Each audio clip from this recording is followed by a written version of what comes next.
नमस्कार नमस्कार नमस्कार दोस्तों, मैं Nikhilesh Jain Hindi chess base India channel पर आप सभी का हार्दिक अभिनंदन करता हूं। तो दोस्तों, जैसा कि आप सभी जानते हैं कि पिछले कुछ दिनों पहले मैंने सिटजस में एक टूर्नामेंट खेला था स्पेन में। और उसमें मैं अपने अधिकतर गेम जो है वो शेयर कर चुका हूं आपके साथ।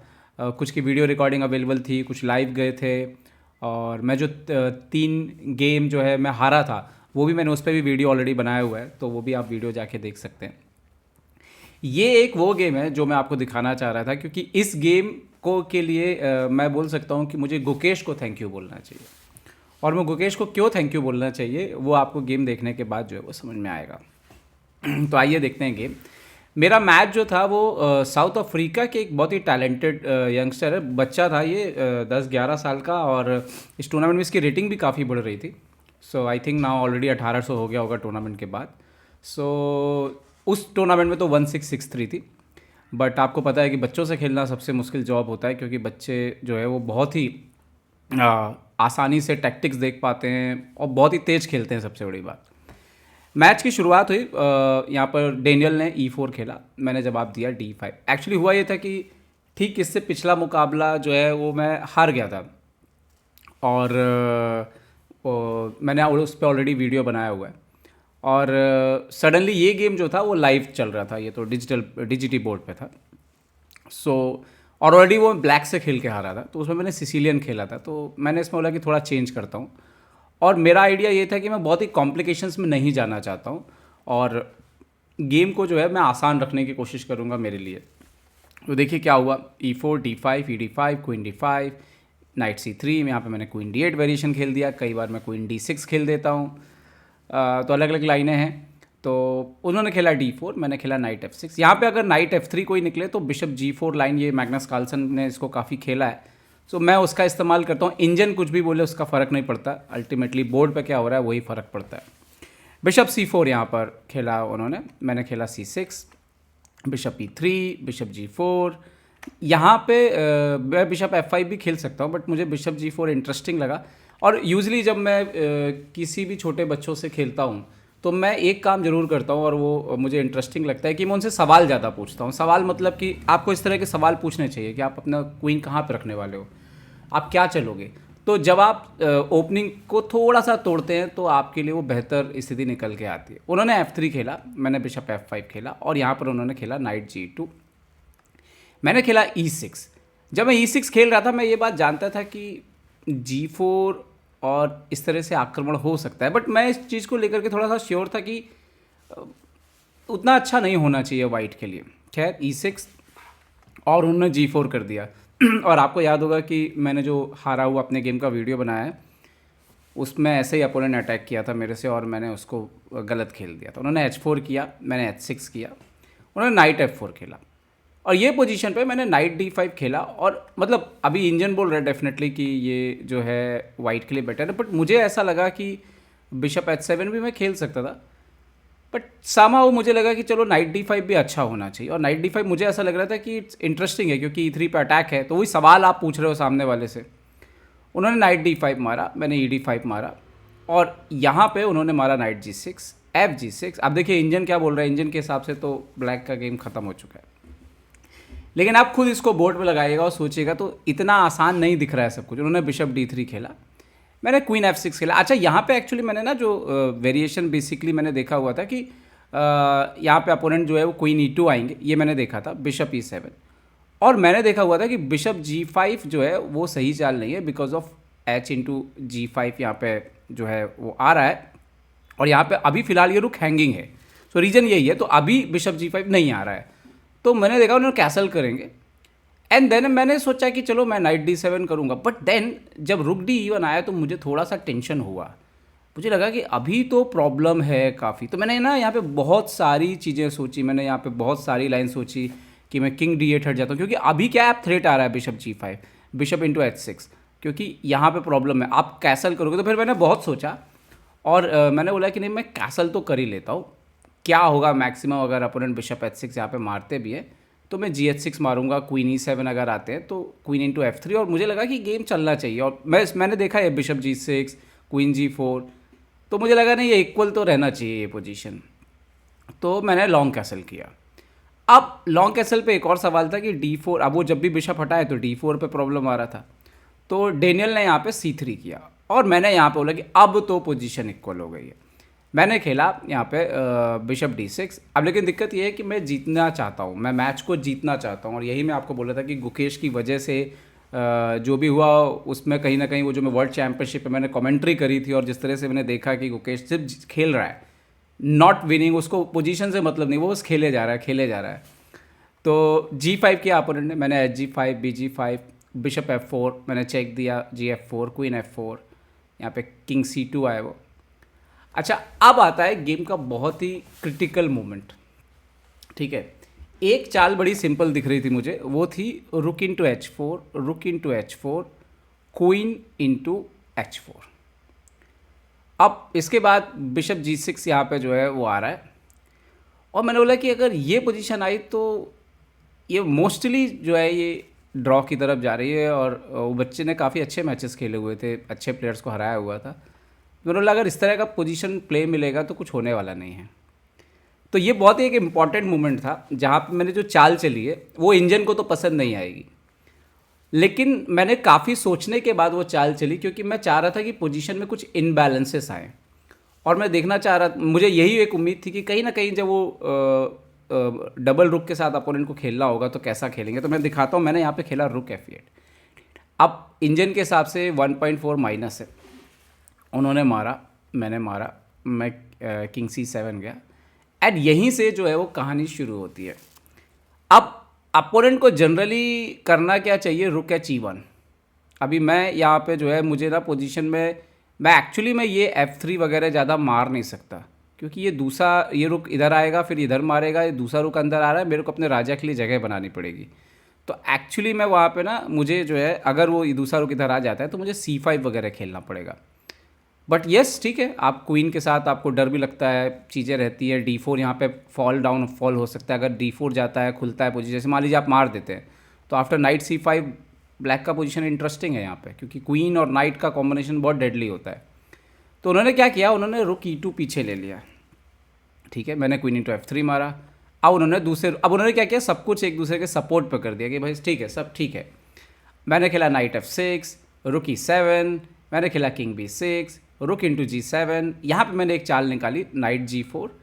आइडिया ये था कि अगर मान लीजिए कि वो खेलते हैं समथिंग लाइक रुक D2 और समथिंग, तो मैं नाइट E3 चेक दे सकता हूँ, किंग मान लीजिए B3 जाता है, एंड देन नाइट C4 जैसी चाल है जो मैंने पहले भी सोची हुई थी, जो बोर्ड पे भी ऐसा ही कुछ हो गया। ओके, ये तो बोर्ड पे ही हो गया था ये वाला।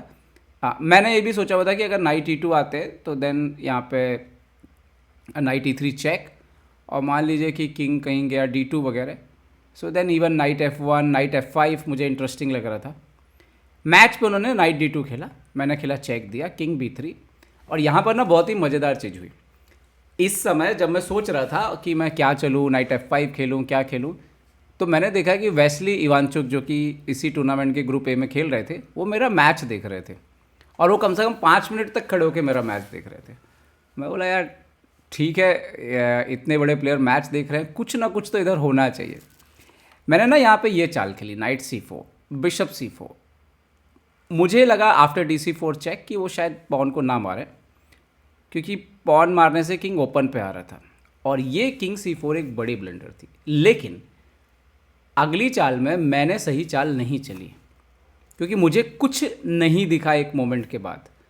आप लोग पॉज करिए और सोचिए कि black to move and win कैसे है इस पोजीशन में। मैंने यहाँ पे नेचुरल क्वीन D5 चेक दिया, बट जिससे पोजीशन इक्वल हो गई। बट एक्चुअली मैं किंग C4 मारने के बाद यहाँ पे गुड मूव था, वो था क्वीन F8। अब ये एक्चुअली में रुक, अगर आप इधर गए तो मैं चेक दे के मार दूंगा, अगर आपने इधर मारा तो भी मैं चेक दे के मार दूंगा।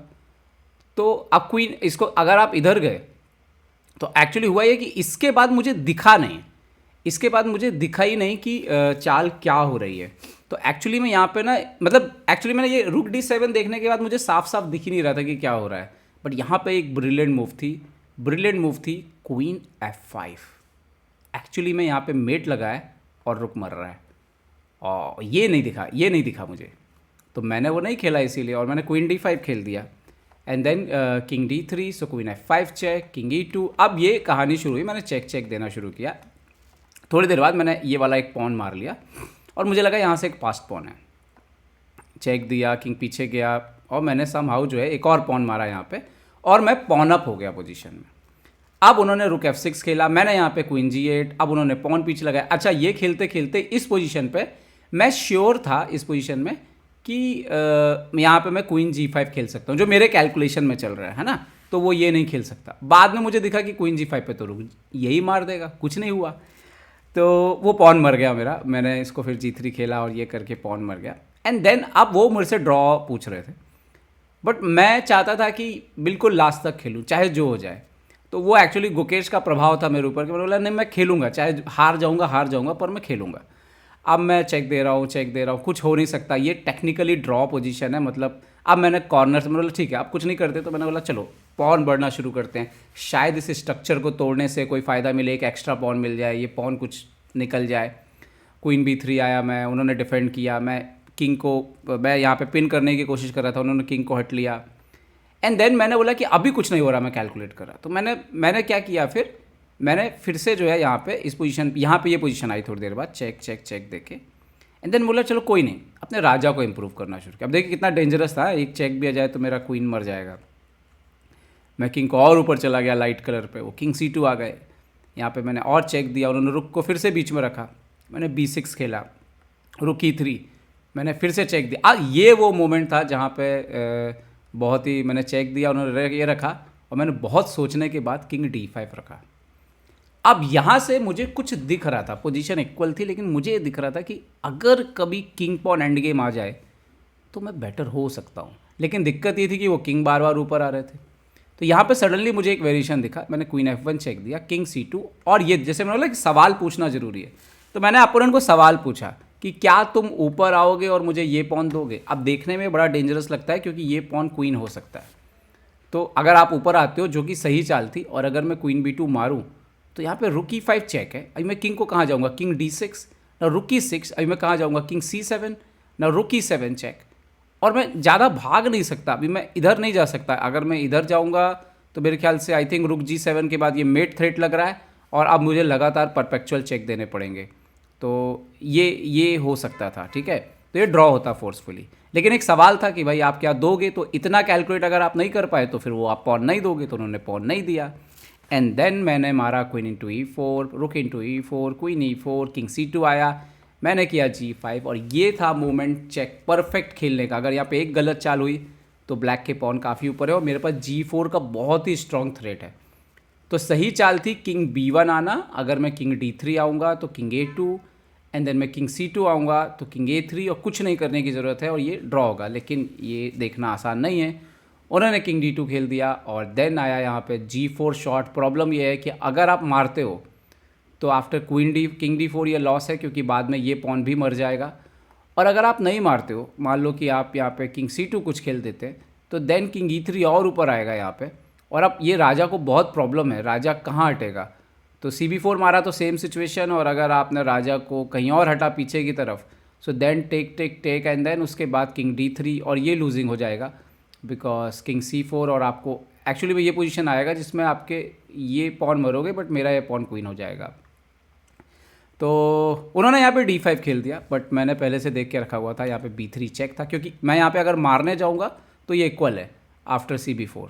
तो यहाँ पे पर मैंने देख लिया था कि अगर D5 सेक्रीफाइस दिया तो B3 आया किंग D1, और उसके बाद ये पोजीशन यहाँ पे विनिंग हो गया। मैंने ये सेक्रीफाइस दिया, अब आप वापस भी आते हो तो A2 आ रहा है, और अगर आप मारते हो तो ये B1 निकल जाएगा ए पॉन, तो मैं जीता मैच। तो ये मैच जीतने के लिए मैं बोलूँगा कि मुझे धन्यवाद देना चाहिए गुकेश को और इवांचुक को। गुकेश को इसलिए क्योंकि वो गुकेश का वर्ल्ड चैम्पियनशिप देखते देखते ये कहीं ना कहीं मेरे अंदर आया है कि ये भी एक खेलने का तरीका है, पोजीशन प्लस हो या माइनस हो, अगर आप खेलना चाहते हो तो खेलते रह सकते हो। और चूँकि मैं अब लगातार चेस नहीं खेलता हूँ तो ऐसा मुझे रेटिंग का कोई प्यार आर नहीं है कि क्या है रेटिंग, मतलब ठीक है थोड़ा बड़ा घटेगा चलेगा, मैं बस खेलने के लिए मज़े, मैं चाह रहा था कि रियल चेस का एंजॉय करूँ, और वो मैं कर पाया। और दूसरा, इवांचुक मेरे बोर्ड पर आए तो उससे भी मुझे थोड़ा सा इंस्पिरेशन मिली। यार इवांचुक ने 5 मिनट भी पोजीशन को देखा तो मुझे लगा यार कुछ तो होना चाहिए यहाँ पे, और वो हुआ। तो ये थी कहानी राउंड नंबर 5 की। तो ऑलमोस्ट मैंने आपको सारे गेम्स बता दिए हैं सनवे सिटजस के। अगली बार मैं टूर्नामेंट कब खेलूँगा पता नहीं, शायद 5-6 महीने बाद, पता नहीं। बट अब मोस्टली मैं टूर्नामेंट्स कवर करने पे ही जो है वो ज़्यादा ध्यान देने वाला हूँ। और उम्मीद है ये वीडियो आपको पसंद आया होगा, आपको भी शायद कुछ सीखने के लिए मिला हो। अपना ध्यान रखिए, सुरक्षित रहिए। जय हिंद दोस्तों।